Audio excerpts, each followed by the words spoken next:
Hello दोस्तों, नमस्कार। आप सभी का फिर से स्वागत है। पुराने जमाने की बात है। एक गांव में परिवार रहा करता था। उसमें 7 लड़के और एक लड़की थी। माता पिता जल्दी ही गुजर गए तो बच्चों ने भी जल्दी ही व्यावहारिक काम सीख लिया। शुरू में सबको गुजारा चलाने में काफी परेशानी आई, लेकिन समय के चलते सब कुछ आसान होने लगा। उस समय समाज के पुरुषों का काम जंगली जानवरों का शिकार करना और औरतों का काम सिर्फ घर के कामकाज करना और बच्चों को संभालना होता था। 7 भाई और एक बहन बड़े प्रेम से मिलजुल कर रहते थे। दिन निकलते ही सातों शिकार के लिए निकल जाते और बहन सबके लिए खाना पकाती थी और घर के कामकाज करती थी। भाई जब जंगल से वापस आते तो साथ में बड़े बड़े जानवर, पक्षी आदि को मारकर लाते। बहन उसके मांस को बड़े चाव से पकाती और सब भोजन करके तृप्ति का अनुभव करते। ऐसे ही दिन गुजरने लगे। एक दिन की बात है। 7 भाई जंगल को गए थे। शाम होने चली थी। बहन सबके लिए खाना बना रही थी। जब वह सब्जी के लिए हरी साग काट रही थी, चाकू की तेज धार से उसकी एक उंगली कट गई। कटी उंगली से खून की धार बहने लगी। उसने सोचा, यदि भाइयों ने देखा तो वे बड़े दुखी हो जाएंगे। मुझे उन्हें यह बात नहीं बतानी चाहिए। उसने बहते खून को अपनी ओढ़नी से पोंछना चाहा, किंतु लगा कि उसके भाई देख लेंगे। फिर उसने दीवार पर पोंछना चाहा, फिर लगा यहाँ तो और अच्छी तरह से दिखाई देगा। वह बेचैन होकर इधर उधर घूमने लगी। कोई ऐसी जगह नहीं मिली जहां उसका बहता खून भाइयों की दृष्टि से बच सके। अंत में कोई उपाय न देखकर उसने उसी साग से पोंछ लिया जिसकी वह सब्जी बनाने जा रही थी। शाम को भाई जंगल से वापस आए। बहन ने खाना परोसा। आज सातों को साग बहुत स्वादिष्ट लगा। सातों अपनी उंगलियां चाटते रह गए। बहन की पाककला की तारीफ की। अपनी तारीफ सुनकर बहन भी खुशी से फूली नहीं समाई।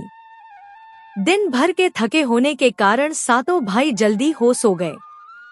अगली सुबह रोज की तरह खा पी कर सातों भाई जंगल की ओर निकल पड़े। जब शिकार तलाशते तलाशते थक गए, सभी एक पेड़ की छांव में बैठकर आराम करने लगे। बातों बातों में रात के भोजन में बहन के द्वारा बनाई गई साग की चर्चा होने लगी। सब कह रहे थे कि इतनी स्वादिष्ट साग की सब्जी आज तक नहीं खाई थी। सबने तय किया कि आज इसके बारे में बहन से जरूर पूछेंगे और जान लेंगे कि साग में उसने क्या क्या मिलाया था। शाम को सातों भाइयों ने दोबारा बहन की पाक कुशलता की तारीफ करते हुए पूछा, प्यारी बहन, कल रात के साग में तुमने क्या क्या मिलाया था? बहन बताना नहीं चाहती थी। वह सोच रही थी कि अगर उन्हें पता चला कि उसकी उंगली कट गई है तो सभी बहुत दुखी हो जाएंगे। इसलिए उसने जवाब में कहा, कुछ नहीं। बड़े भाई ने कहा, प्यारी बहना, तुम्हें बताना ही पड़ेगा। मैं जानना चाहता हूँ कि हमारी बहन ने इतना स्वादिष्ट साग कैसे बनाया। तुम्हें मेरी सौगंध है। बड़े भाई का सब सम्मान करते थे। बहन को सच बोलना ही पड़ा। उसने धीरे धीरे सारी बात बताते हुए कहा, बस इतना ही, अपना खून मिला दिया था और ज्यादा कुछ नहीं। यह सुनकर 6 भाइयों के मन में एक कुटिल ख्याल आने लगा। वे सोचने लगे, इसके खून की चंद बूंदें इतनी स्वादिष्ट हैं, तो इसका मांस कितना स्वादिष्ट होगा। रात के खाने के बाद सातों सोने के लिए गए। सातों में फिर उसी बात की चर्चा छिड़ गई। बड़ा भाई कहने लगा, अरे, खून की कुछ बूंदें इतनी स्वादिष्ट हैं, तो शरीर का मांस कितना स्वादिष्ट होगा। सब ने बड़े भाई की बात में हाँ मिलाया। अगले दिन शिकार के लिए जाते समय सातों ने यह योजना बनाई कि बहन को मारकर उसका मांस बनाएंगे। खूब स्वादिष्ट होगा। 7वें भाई को अपने बड़े भाइयों की युक्ति बिल्कुल भी उचित नहीं लगी। वह अपनी प्यारी बहन को बचाने के लिए बेचैन हो गया। वह खुलकर इसका विरोध नहीं कर सकता था क्योंकि 6 भाई एक तरफ थे। शिकार करने के बाद सभी भाई ने मिलकर एक टीले पर बांस के एक चांग, बांस के फट्टों से बना चबूतरा का निर्माण किया। उनकी योजना यह थी कि बहन को फुसलाकर यहाँ लाएंगे, तीर मारकर उसकी हत्या करेंगे और उसका स्वादिष्ट मांस खाएंगे। अगले दिन बड़े भाई ने बहन से कहा, प्यारी बहन, तुम बड़ी हो गई हो और शादी के लायक हो गई हो। मैंने तुम्हारे लिए एक सुंदर से वर की तलाश की है। आज हम उसका घर देखने जाएंगे। तुम्हें भी सज-सवर कर हमारे साथ चलना होगा। बहन शादी की बात से बहुत खुश हुई। तुरंत तैयार होकर भाइयों के साथ चलने लगी। चलते चलते वह थक गई। वह बड़े भाई से पूछने लगी, मेरा ससुराल अब कितना दूर है? बड़ा भाई बोला, बस अभी पहुंचने वाले हैं। दूर से दिखाई दे रहे टीले पर बने चांग को दिखाते हुए भाई बोला, वह देखो तुम्हारा ससुराल, जहां तुम राज करोगी। यह सुनकर बहन चांग पर पहुंचते ही बड़े भाई ने अन्य भाइयों को बहन को चांग पर खड़ी करके रस्सी से बांस के खंभे के सहारे बांधने का आदेश दिया। सभी मिलकर फुर्ती से बहन को बांधने लगे। बहन असहाय थी। अपने सभी भाइयों को हत्यारे के रूप में देखकर बहन का हृदय हाहाकार करने लगा। वह ईश्वर को याद करते हुए कहने लगी, हे ईश्वर, अब तुम ही मेरा सहारा हो। मेरे सातों भाई मेरी हत्या करना चाहते हैं। इनमें से एक भी ऐसा नहीं है जिसके दिल में मेरे लिए दया और प्रेम है। अपनी बहन की बातों से सातवां भाई द्रवीभूत हो उठा। बहन की पुकार पर वह तड़प कर रह गया, पर 6 भाइयों का प्रतिवाद करने का साहस नहीं जुटा पाया। बहन को निर्ममता से बांधने के बाद बड़े भाई ने सबको बारी बारी से उस पर बाण से प्रहार करने का आदेश दिया। बड़ा भाई हाथों में धनुष्वाण लेकर जब प्रहार करने को तैयार हुआ, तब बहन भाई के सामने हाथ जोड़कर करुण स्वर में गाने लगी, मारो मारो भैया, छाती में लक्ष्य करके, भैया छाती में लक्ष्य करके, तुम्हारा तीर तुम्हारा धनुष जंगल को जाएगा भैया। मारो मारो भैया छाती में लक्ष्य करके, छाती में लक्ष्य करके भैया, छाती में लक्ष्य करके। भाई ने कठोरता दिखाते हुए तीर चलाया, पर उसका निशाना विफल हो गया। इसके बाद दूसरा भाई तीर मारने को तैयार हुआ। बहन ने उसके आगे भी हाथ जोड़कर वही करुण गीत दोहराया। उसका भी निशाना चूक गया। इसी तरह सभी भाइयों ने बारी बारी बहन की छाती को लक्ष्य करके तीर मारने की कोशिश की। बहन हर बार यही गीत दोहराती रही। 6 भाई लक्ष्य भेद करने में असफल रहे। अब 7वें की बारी थी।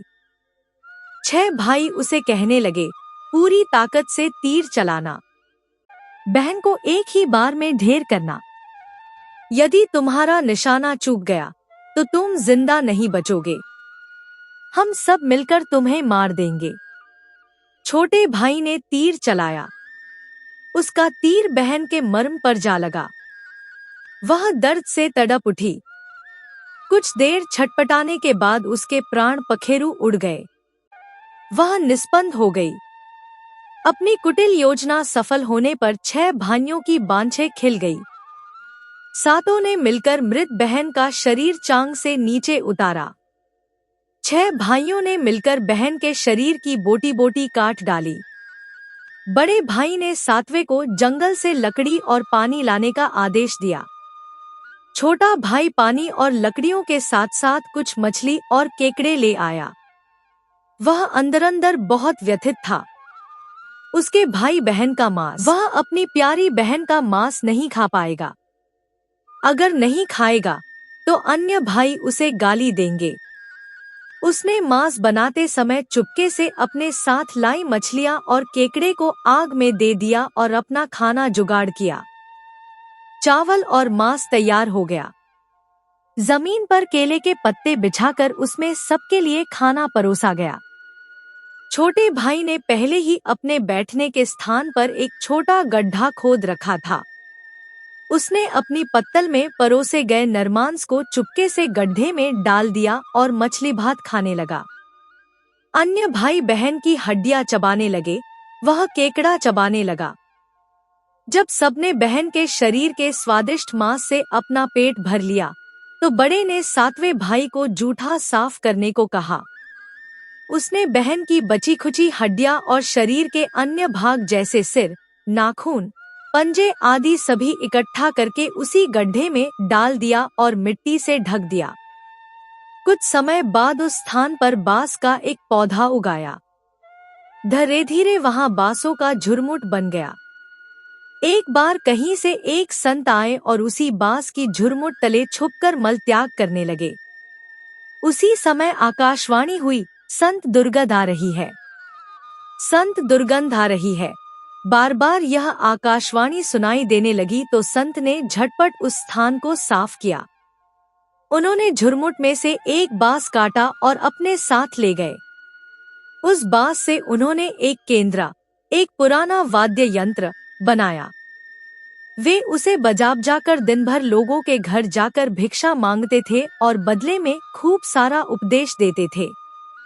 एक दिन संत भिक्षा के लिए बड़े भाई के द्वार पर गए। तब तक 6 भाइयों का विवाह हो चुका था, केवल 7वां कुंवारा था। ज्यों ही संत ने बड़े भाई के आंगन में कदम रखा, त्यों ही संत का केंद्रा स्वयं बोल उठा, नहीं बजो रे केंद्रा, यही है दुश्मन सबसे बड़ा। बड़े भाई के घर नहीं बजो रे केंद्रा। दया प्रेम सब छोड़कर रिश्ते में यही दाग लगाया। नहीं बजो रे केंद्रा, यही है दुश्मन सबसे बड़ा। बड़े भाई के घर नहीं बजो रे केंद्रा। योगी के बाजे से बार बार निकल रही इस रुदन से बड़े भाई के पसीने छूटने लगे। उसने अपनी पत्नी से योगी को तुरंत भिक्षा देकर विदा करने को कहा। इसी तरह योगी बारी बारी से 6 भाइयों के द्वार पर उपस्थित हुए। उनके आंगन पर कदम रखते ही केंद्रा से स्वयं यही गीत बजने लगता। उन्होंने भी अपनी पत्नी को तुरंत ही कुछ भिक्षा देकर उनके मन में यह डर समा गया कि यदि इसी तरह योगी का केंद्रा बजता रहा तो उनकी यह पोल खुल जाएगी कि वे अपनी बहन के हत्यारे हैं। अंत में संत 7वें भाई के घर पहुंचे जो अभी तक कुंवारा था। वह अकेले रहता था। जब योगी उसके द्वार पर उपस्थित हुए, केंद्रा बोल उठा, बजो रे बजो केंद्रा, मेरे सबसे छोटे भाई के घर। मन की बात मन में छुपाकर युग युग से रख रहा है अंतर में। बजो रे बजो केंद्रा, यही है मेरे सबसे प्यारे भाई का घर। योगी के केंद्रा से प्यारा और दिलचस्प गीत बजते सुनकर छोटे भाई ने उन्हें सम्मान के साथ अपने घर में बैठने के लिए आसन दिया। तांबूल पान और जलपान से उनका सत्कार किया। इसके बाद केंद्रा के विषय में चर्चा हुई। योगी ने केंद्रा की जन्म कहानी सविस्तार सुनाई। छोटे भाई ने उस केंद्रा को उसे देने की प्रार्थना की तो योगी ने उसे छोटे भाई को सौंप दिया।